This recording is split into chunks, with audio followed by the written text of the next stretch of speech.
خلي بالك يا كفيلي ان انا راجل صعيدي، يعني عمري ما مد ايدي لو حكلها اللقمة حاف، لو في عز السقعة برجف، لو حنام من غير لحف.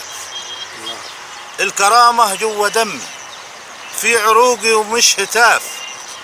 اوعى يوم عقلك يزلك تفتكرني حتنزلك او حمحلس لك وخاف. الله.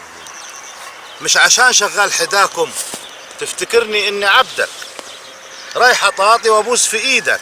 صعيدي حر ودم حامي وانت واحد زيك. الصعيدي جده شايله على راسه وماشي زاعق، وعمره ما كان على الكتاف. عمري ما اقبل يوم اهانة، وعمري ما اقبل يوم حقارة.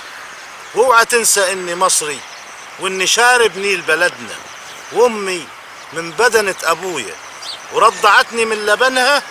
ما حشتش بالزواصل غير عشان خي اللي بعدي لما ياجي تتملي منه الحواصل. الله الله. واوعى تنسى او تغفل اني جاي لك من الصعيد، والصعيد لو كنت جاهل هتلاقيه اصل التاريخ، وهو ده ابو ام مينا وجد ابو ام الحضاره. الله.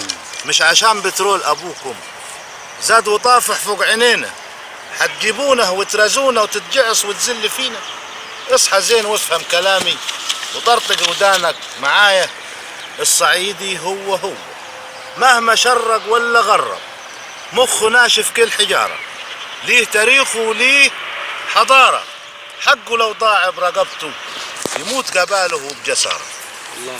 اصحى صحصح يا كفيلي وشوفني مين واقف قبالك. اوعى تتغر اني عندك او يغرك لحظة مالك. الله.